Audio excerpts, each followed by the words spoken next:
ఒకసారి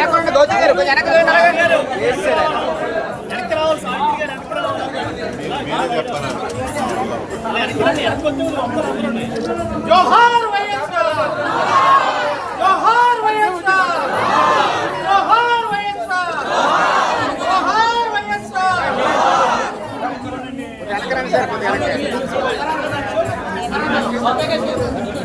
వెనక్కి రావాలి. జోహార్ వైఎస్ఆర్, జోహార్ వైఎస్ఆర్, జోహార్ వైఎస్ఆర్,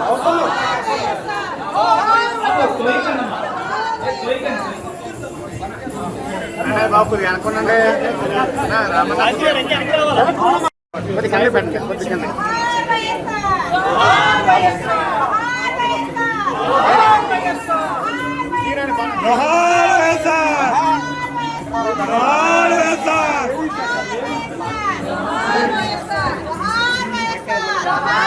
ఒకటే విషయము, రాజశేఖర్ రెడ్డి గారి యొక్క ఆశయాల్ని ముందుకు తీసుకువెళ్ళడానికి జగనన్న అడుగులు ముందుకు వేస్తున్నారు. కావున కార్యకర్తలే కాదు, రాష్ట్ర ప్రజలందరూ కూడా మనకి చీకటి ఏ రకంగా ఉంది, వెలుగు ఏ రకంగా ఉంది అనేది మనం అందరం కూడా చూసాం. ఈ సంవత్సరన్నర కాలంలో ఆంధ్రప్రదేశ్లో ప్రజలందరినీ కూడా చీకటిమయం చేశారు. ఇవాళ చూస్తే గౌరవ పార్లమెంట్ సభ్యులు మిథున్ రెడ్డి గారిని అన్యాయంగా అక్రమంగా అరెస్ట్ చేశారు. నేను ఇవాళ చెప్తా ఉన్నా, ఎల్లకాలం మీ ప్రభుత్వం ఉండదు.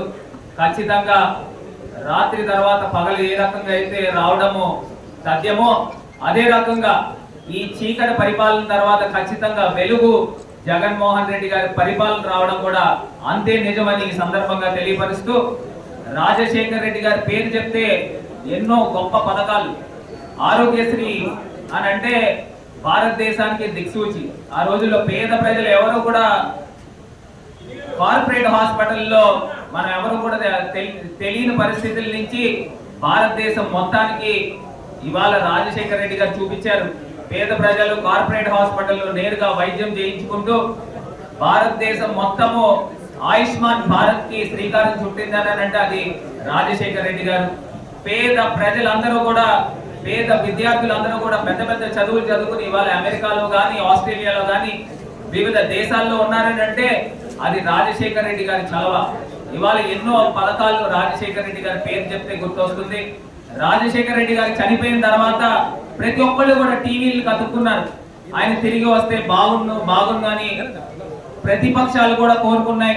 మరి అలాంటి మహోన్నతమైన నేత రాజశేఖర్ రెడ్డి గారికి ఘన నివాళులు ఇవాళ పెద్దిరెడ్డి రామచంద్రారెడ్డి గారు అర్పించారు.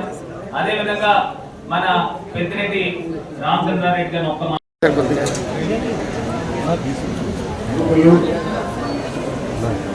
ప్రాంతంలో పార్లమెంట్ సభ్యులుగా పనిచేసి బాగా పేరు తెచ్చుకోండి అనేక కార్యక్రమాలన్నీ కూడా కేంద్రం నుంచి తీసుకొచ్చి ఈ రాజమండ్రి పట్టణాన్ని, రాజమండ్రి పార్లమెంట్ నియోజకవర్గాన్ని అభివృద్ధి చేసే దిశలో చాలా కష్టపడినారు. మార్కాని భరత్ గారికి, అన్నయ్య గారికి, ఈరోజు ఆకుకూరు మాజీ శాసనసభ్యులు మేకపాటి విక్రమ్ రెడ్డి వచ్చారు, వారికి, అదేవిధంగా రౌత్ సూర్యప్రకాష్, ఆయన మాతో 2 సార్లు శాసనసభ్యులుగా ఉన్నారు. వెంకట్రావు గారు కూడా కొత్త పార్టీ శాసనసభ్యులుగా ఉన్నాడు. మరి వారికి ఇక్కడ విచ్చేసిన సోదరులకు వైఎస్ఆర్ కాంగ్రెస్ పార్టీ అభిమానులందరికీ నమస్కారం. ప్రత్యేకించి ఈరోజు ఈ రాష్ట్రంలో మనం చూడాల్సింది, మనం రాజశేఖర రెడ్డి గారిని చూడడం కాదు, వారు చేసిన కార్యక్రమాలను మనం తలుచుకుంటేనే ప్రపంచంలో ఎవరు చేయనంత వారు విద్య కోసం వైద్యం కోసం చేశారు. ఉచితంగా విద్య కోసం ఫీజు రీయింబర్స్మెంట్ పెట్టి ఎంత పెద్ద చదువు అయినా, ఎంత పెద్ద ఫీజు అయినా కూడా పూర్తి స్థాయిలో రీయింబర్స్మెంట్ పెట్టి పేద పిల్లలందరినీ కూడా చదువుకునేదానికి అవకాశం కల్పించారు. కాబట్టి ఈరోజు చాలామంది పేద పిల్లలందరూ కూడా ఇతర దేశాలలోనూ వ్యాపారాల్లోనూ ఉద్యోగాల్లోనూ స్థిరపడి వారి నామస్మరణ తీసుకునే పరిస్థితి ఏర్పడింది. అదేవిధంగా వైద్యం ఉచితంగా ఇందాక మన మాజీ పార్లమెంట్ సభ్యులు రవి గారు చెప్పారు. విద్య కోసం ఏ విధంగా ఆయన పాటుపడినారు, వైద్యం కోసం కూడా అక్కడ మనం ఆరోగ్యశ్రీ కార్యక్రమాన్ని తీసుకొచ్చి ఎంత పెద్ద జబ్బైనా కూడా దాన్ని ఉచితంగా మంచి కార్పొరేట్ హాస్పిటల్స్లో వైద్యం చేయించి పేదలకు ఆదుకునే విధంగా విద్యా వైద్యం ఇదే కాదు అనేక అభివృద్ధి కార్యక్రమాలు ఈ ఉమ్మడి రాష్ట్రంలో ఎన్నో సాగునీటి ప్రాజెక్టులు అన్నీ కూడా తీసుకొచ్చారు. మరి వారిని ఈరోజు మనం మననం చేసుకుంటా ఉన్నామంటే నిజంగానే వారి ఖ్యాతి తప్పకుండా ఈ రాష్ట్రం ఎన్నో రోజులు కూడా ఉంటుందని చెప్పి నేను భావిస్తా ఉన్నాను. అదే విధంగా మన ప్రీతమ మాజీ ముఖ్యమంత్రి మన నాయకుడు శ్రీ జగన్మోహన్ రెడ్డి గారు కూడా ఉచిత వైద్యాన్ని పేదలకు అందించే దిశగా దాదాపు ప్రతి కొత్త జిల్లాలకంతా కూడా ప్రతి జిల్లాకు ఒక మెడికల్ కాలేజ్ హాస్పిటల్ కట్టించే పరిస్థితి వారు 5 సంవత్సరాలు చేశారు. అదేవిధంగా విద్య కోసం ఏ విధంగానూ కాంప్రమైజ్ కాకుండా ఉచితంగా మొత్తం కూడా ఫీజు రీయింబర్స్మెంట్ చేసి అందరికీ పేదలందరూ కూడా చదువుకునే విధంగా అవకాశం కల్పించారు. మరి ఈరోజు పరిస్థితి చూస్తే చంద్రబాబు నాయుడు గారు విద్య లేదు, వైద్యం లేదు, ఫీజు రీయింబర్స్మెంట్కి ఇంతవరకు చెల్లించిన డబ్బులు నామమాత్రం, అదేవిధంగా ఆరోగ్యశ్రీకి చెల్లించిన డబ్బులు కూడా నామమాత్రం. ఈరోజు జగన్మోహన్ రెడ్డి గారు కట్టించిన మెడికల్ కాలేజీలు, హాస్పిటల్స్ ప్రైవేటు వ్యక్తులకు దారాదత్తం చేయడానికి చాలా తీవ్రంగా కృషి చేస్తూ ఉన్నాడు. మరి ఈ రాష్ట్రంలో ప్రజలందరూ కూడా గమనించాలా, మరి రాజశేఖర రెడ్డి గారి ప్రభుత్వం ఏ విధంగా పనిచేస్తుంది పేదల కోసం, అదేవిధంగా జగన్మోహన్ రెడ్డి గారి ప్రభుత్వం ఏ విధంగా పనిచేస్తుంది.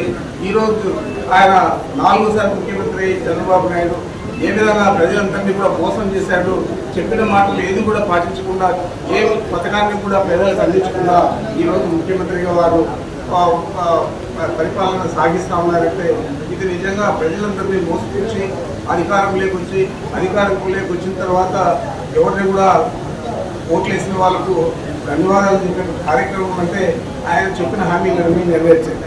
అవేవి కూడా నెరవేర్చకుండా ఈరోజు వారు ముఖ్యమంత్రిగా పరిపాలిస్తామని ఎందుకంటే ఈ రాష్ట్ర ప్రజలకు దురదృష్టం కోరుతున్నారు.